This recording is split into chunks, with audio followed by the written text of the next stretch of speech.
고품격 날라리 방송 한준희 장지현의 원투펀치 356회 2부 시작해보도록 하겠습니다. 자, 오늘 주제는요. 23일, 24일 펼쳐지는 아시아 챔피언스 리그 조별리그 4차전 이야기를 좀 해볼까 합니다. 이 조별리그 6차전까지 있잖아요. 네. 딱 한 바퀴 돌았습니다. 이 4차전부터는 더욱더 집중해야 되는 시기가 아닐까 싶은데요. 울산, 전북 그리고 경남, 대구가 어떤 팀을 만나게 될지 지금부터 알아볼게요. 첫 번째 경기. 먼저 조 1위 울산인데요. 이 가와사키 홈으로 가네요. 이 경기 좀 어떻게 될 것으로 보이시는지. 이 경기 1차전이 어떻게 승부가 났죠? 네. 김수환 선수의 아주 정말 감격에 울컥하는 골. 그렇죠. 예, 경선용 김- 예. 키퍼를 올린 상대팀에. 아니 김도훈 감독도 좀 울컥했어요. 아 수환이가 드디어 이거 해냈어 이제 하면서 제가 봤을 때는 울산이 보유하고 있는 현재 밸런스로 봤을 때는 이 가와사키 프론탈레와 저는 2차전도 약간 비슷하게 될 수도 있지 않을까. 그러니까 가와사키 프론탈레도 굳이 말씀드리자면 뭐 골도 그렇게 많지 않고 그 대신 실점도 그렇게 많지 않은 그 유형의 팀이에요. 그러니까 전체적인 전력의 어떤 레벨은 저는 울산이 그래도 높다고 보는데 두 팀의 스타일로 봤을 때는 안정지향적이고 이제 밸런스를 또 중시하고 이런 부분들이 있기 때문에 전체적으로는 좀 유사한 흐름 속에서 바라건대는 울산이 또 그런 신종철퇴를 한번 가해서 이제 승리를 하는 것. 그렇게만 된다면 울산은 앞으로의 이제 챔피언스 리그는 그렇죠. 굉장히 편안하게 갈 수 있을 겁니다. 지금 조 1위니까요. 사실 지난번 이 울산 홈에서 펼쳐졌던 경기는 가와사키가 뭐 완전한 주전이라고 보긴 힘들었어요. 그렇죠. 네, 그래서 약간 후보들이 섞인 상황이었는데, 근데 그 경기를 막판에 결승골 허용하면서 지금 가와사키는 진 상황이에요. 네. 그래서 지금 승점이 3점이 됐고 울산은 2승 1무로 지금 선두가 됐습니다. 두 골밖에 못 넣었는데 아주 실속 있게 1대0, 1대0 또 하나 무승부가 0대0. 그래서 승점이 7점입니다. 그 사이에 이제 상하이 상강이 있고 4점. 그래서 지금 가와사키는 이번 홈 경기 울산과의 리턴 매치에 사활을 걸 수밖에 없어요. 일단은요. 근데 반면에 지금 가와사키 같은 경우가 전력 자체는 기존의 주축 선수들도 꽤 있고 상당히 좋은 선수들이 많은 팀이긴 합니다. 네. 코바야시 유나 기존에 있던 자원들이 많고 또 올 시즌에 또 아시아 챔피언스 리그도 욕심이 좀 내면서 브라질 대표 출신인 다미앙 선수 데리고 왔고 또 브라질 출신의 또 미드필더인 마기뇨 선수도 데리고 왔는데 다미앙하고 마기뇨는 아직 팀에 완전히 지금 적응하지 못했어요. 네. 네, 그러다 보니까 용병들이 지금 플러스 효과를 못 내주고 또 다른 선수들도 지금 조금 처진 것만은 맞습니다. 여전히 전력은 그래도 좋아요. 가와사키는. 제가 볼 때는. 남은 저 일본 선수들 능력이 상당히 좋고 조직력이 살아있고 그리고 동기부여가 있고. 근데 문제는 이제 울산인데 울산이 전체적으로 만 28살 이상 베테랑들이 상당히 많거든요. 네네. 주축 선수들이 거의 대다수라고 보면 돼요. 지난 리그 같은 경기는 K리그가 22세 이하 선수는 선발로 의무 출전이 한 명 들어가야 돼요. 그래서 이동경 선수가 21살이죠. 딱 들어가고 나머지 베스트 11이 키퍼까지 해서 오승훈 키퍼까지 해서 전부 28세 이상이었어요. 네, 그만큼 베테랑이 많고 그 선수들이 후보에 또 있어요. 네. 네, 그래서 이렇게 로테이션이 뭐 시킬 수 있는 로테이션 잘 시킬 수 있는데 김동훈 감독이 근데 주말 성남전도 일단 인터뷰상으로는 저희가 지금 방송일은 월요일 날 나가지만 이미 끝났겠죠. 그렇죠. 주전들을 좀 많이 내보낸다는 얘기는 했습니다. 울산 입장에서는 지금 승점이 약간 여유가 생겼으니 리그도 지금 무패행진 선두를 다지기 위한 주전들을 좀 많이 놓고 그리고 원정을 간다는 얘기죠. 가와사키. 네. 제가 볼 때는 이 경기는 지난 홈 경기 1차전보다는 가와사키가 조금 세게 나올 것이고 또 준비가 조금 된 상황에서 아마 치를 것이고 울산은 약간 주전들도 지치고 원정 가서 조금 어려운 경기를 할 가능성은 있죠. 하지만 울산은 지금 그럼에도 버티는 힘이 있어요. 볼트이스, 윤영선 이 라인은 정말 아주 단단한 센터백 라인이 되고 있고 거기에 믹스, 김보경 이러한 베테랑들이 중심을 잘 잡아주고 있는 팀입니다. 그래서 그렇게 쉽게 무너지진 않겠지만 어려운 경기를 1차전보다는 할 가능성이 있다. 네. 물론 1차전도 좀 어렵게 경기를 했지만. 저는 근데 그 제 희망사항처럼 요 상황이 오히려 울산 철퇴를 더 가능하게 할 가능성이 저는 충분히 있다고 생각해요. 왜요? 네, 그러니까 가와사키 프론탈레가 아까 장 의원님도 말씀하셨다시피 지금 그 브라질 외국인 선수들이 완벽하게 팀에 녹아들지 못했기 때문에 지금 가와사키 프론탈레가 지금 J리그에서 지금 현재 저희 지금 녹화 기준으로는 8위밖에 안 쳐져 되거든요. 있죠. 예, 그리고 아까 말씀드렸던 대로 득점포가 그렇게 충분히 터지질 않고 있어요. 수비적으로는 그렇게 큰 문제가 없지만 그래서 네. 제가 봤을 때는 가와사키의 지금 상태로는 사실 밸런스 게임이 오히려 어떻게 보면 가와사키한테 좀 더 맞을 수도 있고 그런데 이제 여기서 더 밀리면 가와사키도 정말 챔피언스 리그에서 이제 맞습니다. 탈락이 유력해지니까 여기서 더 밀고 나온다면 오히려 그것을 이제 가와사키가 골로 연결시키지 못하는 흐름이 됐을 때는 저는 울산에게 찬스가 올 수 있다. 그리고 울산은 이 경기를 적어도 비기고만 오면 사실 나쁘진 않아요. 그쵸. 지금 뭐 맞아요. 리그 테이블상 나쁘진 않은데 그럼에도 불구하고 여기서 저는 울산은 K리그를 위해서라도 요거를 어떻게든 신종철퇴로 한번 이기고 오는 게 좋지 않겠나. 그래서 그런 흐름이 나오기를 저는 기대를 하고 있습니다. 지금 말씀을 종합해보면 좀 점수가 골이 많이 나오지는 않을 것 같거든요. 이번 경기는. 그러니까 이제 가와사키가 울산보다는 아무래도 홈에서 좀 더 공격적일 텐데 거기서 가와사키가 과연 이것을 골로 바꿔놓을 수 있느냐 없느냐가 문제예요. 근데 제가 봤을 때는 울산의 수비력, 밸런스 그리고 가와사키의 지금 스타일 봤을 때는 저는 역시 이 경기도 좀 교착 상태로 가면서 한 골 싸움이 될 한골 확률이 싸움. 높다. 위원님도 좀 골이 많이 안 나는 탱탱한 경기라고 어려운 생각하세요? 경기가 되겠죠. 한윤님 말씀은 이제 오히려 공격적으로 나오면 울산은 또 역습에 능한 그렇죠. 뭐 측면 풀백 볼 수 있는 김태환, 뭐 김인성 이런 라인들이 또 있잖아요. 네, 그러니까 거기에 연계 플레이를 할 수 있는 믹스 김보경 이런 라인들도 있고 그런 부분에서 주니어의 또 마무리. 그렇게 오히려 또 철퇴를 낼 수 있는 기회도 충분히 있다는 이제 뉘앙스시죠. 네. 네, 그 부분에 대해서 전적으로 동감합니다. 알겠습니다. 이제 대구로 가보겠습니다. 조 2위인데요. 산프레체 히로시마를 불러드려요. 홈으로 불러드리죠.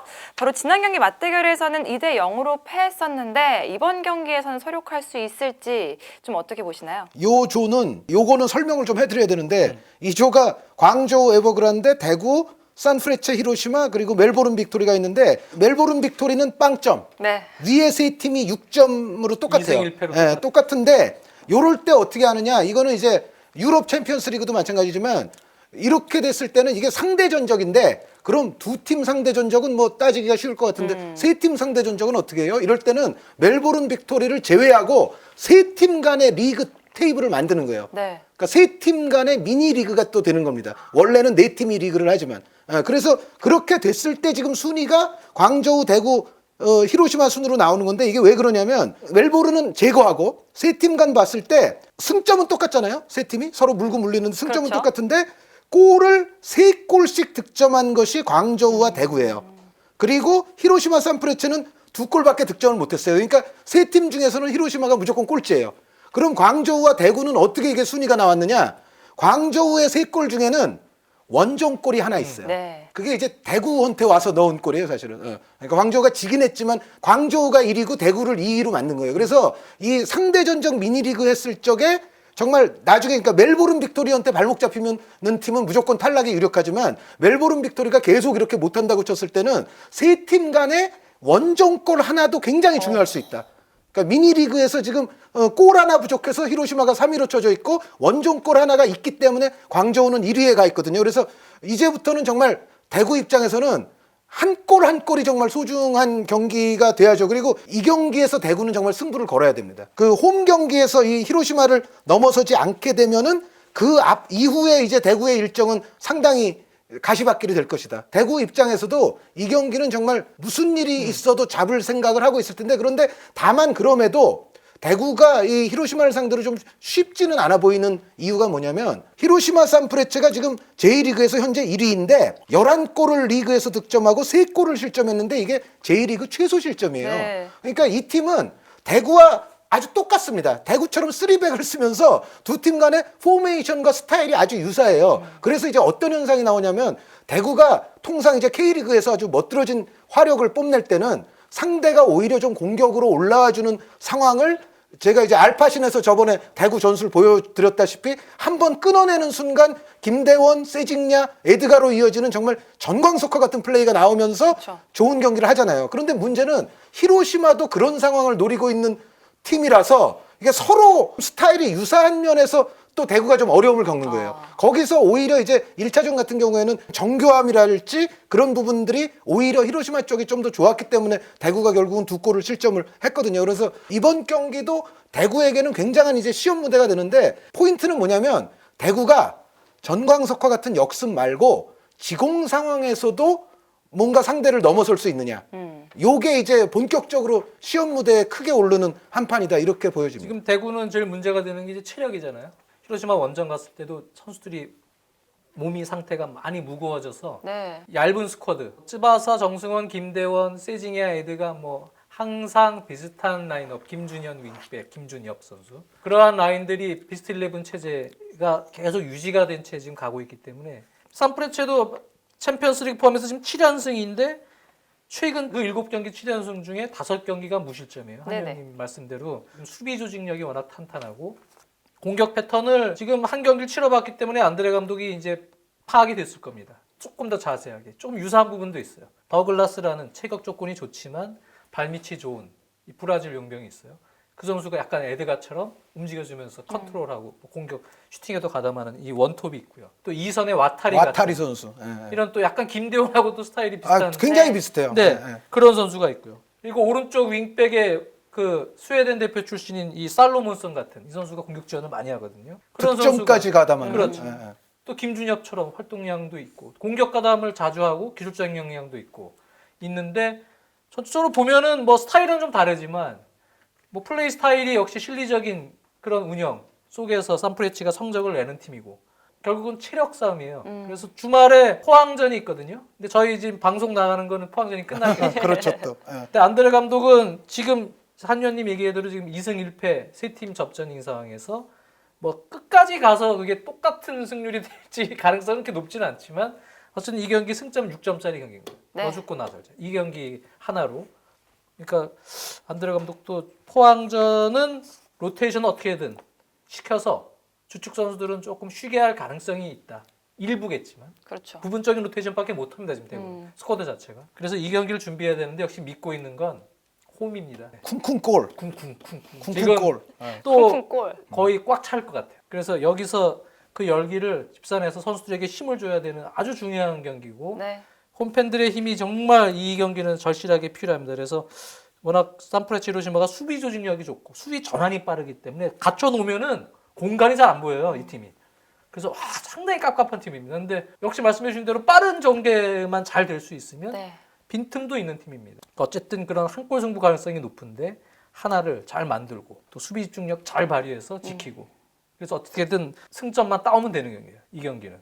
그래서 대구가 잘 마무리가 됐으면 좋겠습니다. 근데 에드가 선수가 또 부상 복귀를 했잖아요. 그게 좀 효과가 있지 않을까라고 근데 사실 팬들은 좀 기대를 하더라고요. 제일 안타까운 부분은 김진혁 선수가 저희 방송 나가는 기준으로 이번 포항전까지 치르고 입대를 해요. 맞아요. 아시죠? 네. 그러니까 최절정기에 있을 때 네. 이제 너무 이때가 잘하는데. 되는 사실은 지금 시점이 김진혁 선수가 리그 또 로테이션 돌아가거나 아니면 챔스에서 중요한 히든 카드로 지금 그러한 어떤 옵션 자체가 좀 많이 한정적이라는 얘기죠. 그게 사실 대구가 안고 가야 될 약점이에요. AFC 대회를 같이 치르는 상황에선 올 시즌에 이제 조금 수업료도 내고 노하우도 이제 생기겠지만 어쨌든 현재 지금 당면한 과제는 잘 극복을 했으면 좋겠습니다. 근데 이제 역시 하나 걱정되는 거는 제가 지난 비슷한 스타일에서 뭔가 대구가 조금 더 둔탁한 경기를 했고 지난 1차전을 네. 보면 히로시마 산프레체가 조금 더 세밀함이라든가 위험 지역에서의 위협도가 좀 더 좋아 보였거든요. 아까 말씀하신 그 와타리 선수를 또 중심으로 그래서 그런 게 재현된다면 좀 어려운 경기가 될 수도 있다. 그러니까 대구가 아까 말씀드렸던 대로 이 경기는 정말 골이 필요하기 때문에 주도할 때의 득점 능력이 테스트를 받는 경기다. 저는 그렇게 생각합니다. 그래도 저는 DGB 파크를 또 뒤집을 만큼 멋진 모습이 나올 수 그 있었으면 노렸어요 이 좋겠습니다. 멘트. 대구 노린 기대할게요. 멘트. 네, 이제 전북으로 가보겠습니다. 조1위 이 홈에서 우라와 레즈를 맞이하게 되는데 3차전에서는 1대0으로 이겼단 말이에요. 이번 경기도 좀 우세할 거라고 보시나요? 전북은 굉장히 경기를 잘하고 왔어요. 그러니까 물론 우라와에게 찬스가 없었던 건 아닙니다. 우라와도 특히 우라와의 양쪽 윙백이 괜찮거든요. 모리와키 선수라든가 저 우가진 선수가 또 괜찮은데 우가진. 예, 사실 전북 쪽 골대를 2번 때리기도 했는데 예, 뭐 그래서 전북도 위기가 없었던 건 아니지만 그럼에도 지난번 1차전 결과를 보면 그래도 K리그에서 역시 밖에 나갔을 때 전북이 그래도 믿음직하구나 그런 걸 어느 정도 보여줬어요. 그러니까 원정임에도 불구하고 전혀 굴하지 않고 오히려 더 위협적인 슈팅을 전반전에서부터 많이 터뜨리면서 전북이 역시 아시아에서 강한 팀이라는 걸 또 증명을 해줬고, 제가 봤을 때는 이래요. 이 우라와가 물론 그 일본의 대단한 명문 클럽이긴 합니다만 역시 올 시즌 폼이 그렇게 좋은 상태가 지금 아니에요. 충분히 사실 멤버는 우라와는 좋습니다. 뭐 고로키 선수, 뭐 아까 말씀드렸던 모리와키, 우가진 선수도 있고 에웨르통이라는 또 중앙 미드필더도 있고, 여기에 뭐 아시아 선수도 앤드류 나부트라고 호주 또 국가대표 선수가 있거든요. 그래서 여전히 우라와다운 괜찮은 멤버를 보유하고는 있는데, 지난번 경기 내용을 약간 미루어서 봤을 때는 제가 봤을 때는 전북이 그러니까 역시 또 주말 경기에서 어떻게 기용을 하고 이제 체력을 얼만큼 또 소진을 하느냐가 관건이 되겠는데, 체력적으로 큰 문제만 없으면 이 홈에서 역시 전주성에서 잡을 수 있다. 한 골 정도는. 물론 이제 한현님이 말씀해 주셨다시피 지금 좋은 선수들 고로키 선수도 있고 하지만 이 선수 고로키 선수가 올 시즌에 필드골이 한 골밖에 없어요. 네. 32살. 지금 약간 하향세에 접어들었다는 평가를 지금 받고 있는 주포입니다. 그래서 우라와가 예전 같은 파괴력은 공격적에서 조금 떨어진 상황임에도 불구하고 이 팀은 기본적으로 그 안에서 뛰고 있는 선수들, 우라와 선수들끼리의 그 3백 또 윙백 조직력이 매우 좋은 팀이고요. 아마 이번 원정이기 때문에 상당히 또 실리적인 역습 위주의 운영을 3백에서 할 가능성도 저는 이제 있다고 보여지기 때문에, 근데 문제는 이제 그렇게 수비를 좀 갖춰놓고 전환을 우라와 레즈가 좀 준비를 하는 운영이 됐을 때 약간 파괴력을 더 갖추려면 역시 외국인 선수가 중요하거든요. 그렇죠. 이런 아시아 챔피언스 리그에서는 무에서 좀 유를 창출해낼 수 있는 그 정도의 어떤 순간 어떤 힘이 있어야 되는 용병들도 좀 있어야 되는데, 전북은 제가 조금 걱정되는 부분이 아드리아노 선수가 지난 경기 때 아주 중요한 결승골을 넣었는데 또 FA컵에서는 큰 부상을 당했어요. 맞아요. 나갔고. 근데 이제 지금 용병 자체가 티아고 선수는 거의 뭐 감독의 신뢰를 지금 받지 못하고 결국 로페즈예요. 로페즈 한 명 믿고 있는 상황인데 나머지 선수들 이제 로테이션을 좀 돌려야 됩니다. 그 상황에서 이제 조금 답답한 경기가 되면은 조금 힘들어질 수 있는데, 그래도 예전에 물론 최강희 감독님을 비하는 게 아니고 예전에 전북 닭공 시절의 전북보다는 조세 모라이스 감독 체제는 그래도 공수 밸런스를 조금 갖춰놓는 운영이에요. 네. 네, 그러니까 역습으로 전환이 돼도 상대가 수비 밸런스가 조금 확보가 돼 있는 운영을 하고 있기 때문에 그래도 지금 같은 운영에서는 예전 같은 파괴력, 많은 골을 넣고 뭐 홈에서 이런 정도의 힘이 조금 부족하더라도 이기는 축구는 할 수 있을 것 같다. 조세 모라이스 감독이 한 골 차라도. 다만 제가 이제 전북이 체력이 좀 멀쩡하면 이긴다, 이길 거다, 뭐 전제 얘기 조건? 말씀을 드렸는데, 제가 왜 그 얘기를 하냐면 가끔 이제 올 시즌에 지금 뭐 아직 초반입니다만 흐름을 좀 보면 전북이 그전 경기에서 조금 체력을 많이 소진한다 싶은 흐름에서는 약간 어이없이 그 다음 경기가 좀 안 좋아지는 경우들이 종종 나오거든요. 네. 올 시즌에. 그래서 결국은 FA컵 이 주말 경기 그리고 또 챔피언스리그로 그러네요. 이어지는데, 여기서 요 선수들을 어떻게 돌리고 챔피언스리그 경기에는 어느 정도 체력 상태의 선수들로서 라인업이 구성이 되는가, 요게 사실은 굉장히 중요할 수 있다는 말씀을 드립니다. 알겠습니다. 전북이 3차전에 이어서 우라와 레즈를 상대로 계속해서 기분 좋은 기억을 가져갈 수 있을지 한번 기대를 해보겠고요. 이제 마지막입니다. 조3위 가장 아슬아슬한 경남이 아닐까 싶은데, 지난 경기 가시마 앤들러스를 상대로 힘 빠지는 경기 했잖아요. 네. 그러면서 김종부 감독이나 그렇죠. 선수들 표정을 다 느끼셨잖아요. 그 트라우마를 극복을 했을까요? 좀 시간이 지난 지금? 경남은 지금 뭐 승점으로만 봐도 7.5점, 2점 아닙니까? 네. 가시마 앤틀러스가 또 가장 위에 있는 7점 팀이에요. 근데 만약에 이제 산동 루넝이 5점인데 이 조호르와의 좋은 성적을 거뒀다. 그리고 그렇죠. 만약에 경남이 가시마에게 패한다. 그러면은 이거는 이제 안 돼요. 사실상 탈락. 사실상 네. 그러니까 이제 산술적 신락 같은 것만 남아 있지 현실적으로는 이제 경남은 이제 멀어지게 돼요. 그러니까 이 경기는 여기서 반드시 가시마를 잡아서 경남 입장에서는 이제 5점으로 그렇죠. 올라가야 되거든요. 지금 2점밖에 안 되는데 5점으로 올라가야 되는데, 약간 조금 걱정이 되는 거는 주말에 또 이제 어떤 경기가 펼쳐졌을지 모릅니다. 왜냐하면 또 경남이 사실 FA컵에서는 그래도 굉장히 힘들게는 갔지만 어쨌든 맞습니다. 16강 진출을 함으로써 약간 분위기상의 반전은 조금 할 수 있었을 거거든요. 그런데 주말 경기에서 이제 어떻게 경기력이 나왔을지는 모르겠는데 제가 그 이전 그 머치 선수 퇴장당하던 그 상주전을 돌이켜 보면 경남 선수들이 활기가 있고 팀이 잘 돌아가던 그런 때의 모습은 좀 아니었어요. 시즌 초반의 예, 모습. 특히 가장 꾸준한 선수는 쿠니모토 선수는 여전히 그래도 자신의 몫을 하고 있는데 나머지 선수들의 경우는 정말 잘 돌아갔을 때만큼이 아니고 특히 걱정되는 부분이 네게바 선수가 이제 부상을 당했다가 돌아온 이후에 특히 상주전 같은 경우는 조금 냉정하게 얘기하면 네게바 선수가 거의 엑스맨에 가까운 네. 그런 플레이들이 좀 약간 네게바가 과연 저런 실수들을 이라고 생각할 네. 정도의 조금 플레이들이 좀 연발이 됐었거든요. 그래서 네게바 선수의 폼이 과연 주말을 통해서 어느 정도 이제 또 올라와 있을 것인가. 그리고 전체적인 이제 쿠니모토 선수를 제외한 나머지 선수들의 또 폼이 과연 그 경남이 좋았던 그 상황 정도를 만들 수 있을 것인가. 이런 부분들이 굉장히 이 경기에서는 중요할 것이다. 이게 그러니까 이 경기는 어떻게 갈 가능성이 높냐면 가시마 엔틀러스도 지금 J리그에서 6위니까 뭐 상위권이라고 볼 수 있는데 상위권 팀들 중에서는 실점이 많아요. 네. 근데 아시다시피 경남은 지금 K리그에서 인천과 더불어서 가장 실점이 많은 팀 중에 하나예요. 그러면은 이 경기는 제가 봤을 때는 경남의 또 상황상 두 팀의 그리고 지금 캐릭터상 네.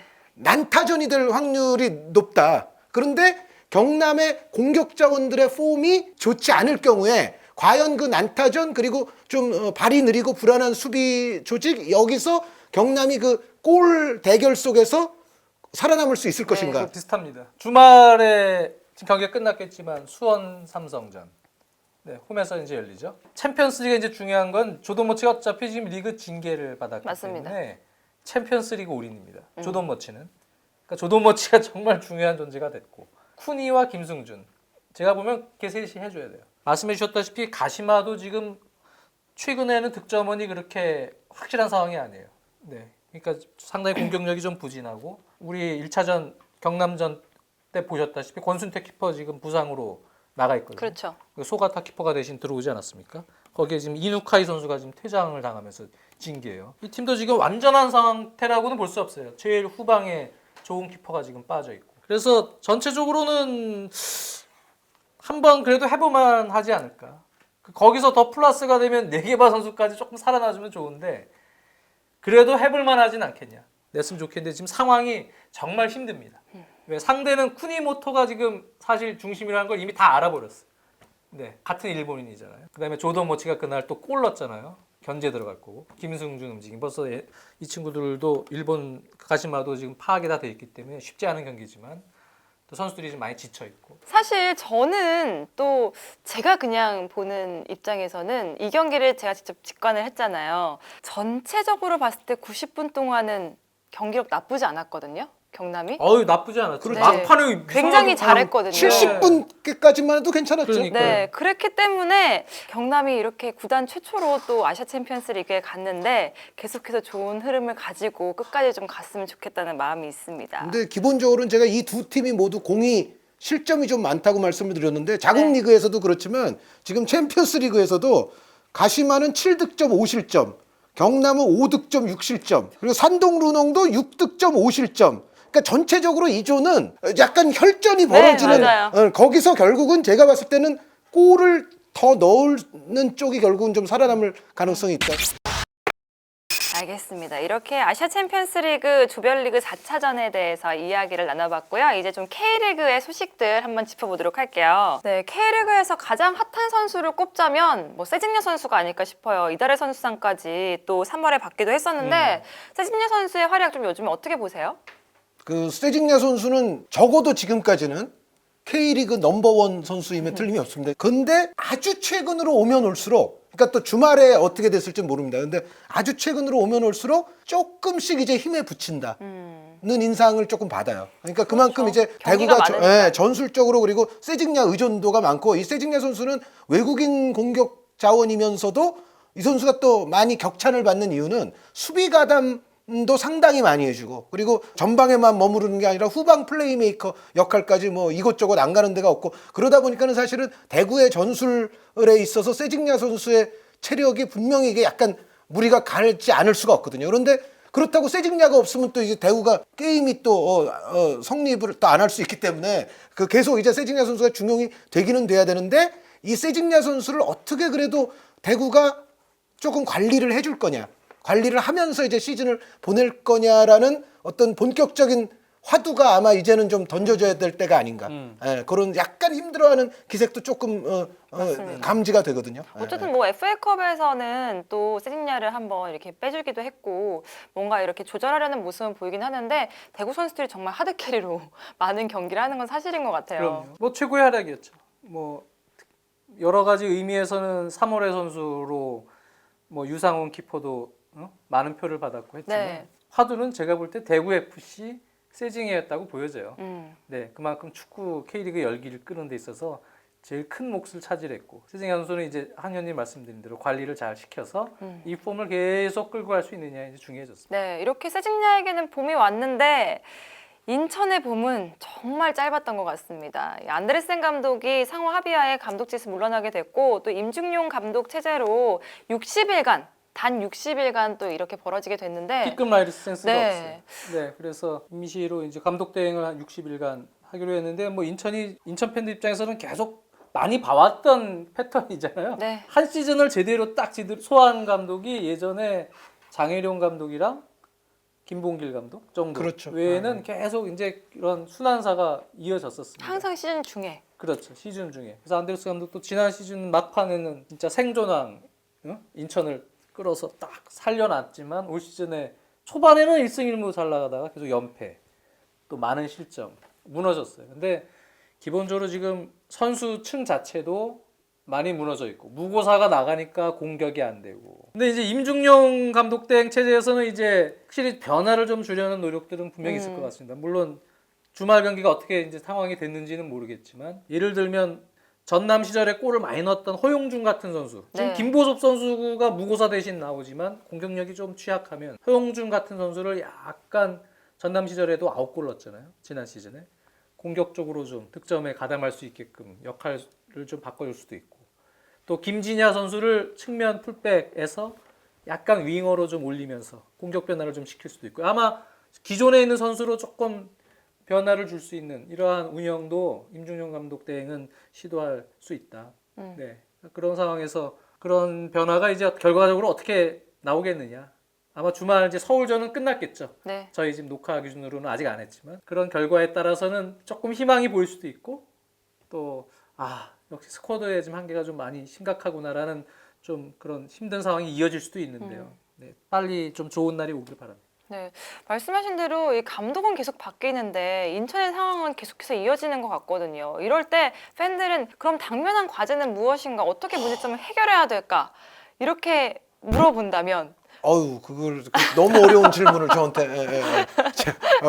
뭐 해결책을 알면은 뭐 제가 이 자리에 앉아 있겠습니까? 그런데 조금 냉혹하게 평가를 하자면 그 인천이 이렇게 이런 상황이 반복이 많이 되어 왔다고 다들 뭐 언론들에서도 그렇죠. 말씀하시잖아요. 그런데 그 많이 반복이 되었으면 사실 과거의 일로부터 교훈들을 조금 이렇게 얻어가야 되는데 그러면서 또 이제 발전이 있는 거 아닙니까? 그런데 어떻게 보면 또 지금 올 시즌 초반에 이렇게 됐다는 거는 이건 과거에 안 좋았던 것들로부터 이제 교훈을 사실 그렇게 잘 얻지 못한 것 같다라는 좀 이렇게 냉혹한 인상은 지울 수는 없어요, 사실. 이제 그런 부분이 있고 그리고 저는 뭐 시즌 전부터 사실 조금 걱정을 원투펀치에서도 한 2번 정도 그 말씀을 드렸는데 인천의 3대 기둥은 누가 뭐래도 무고사, 아길라르, 문선민이었죠.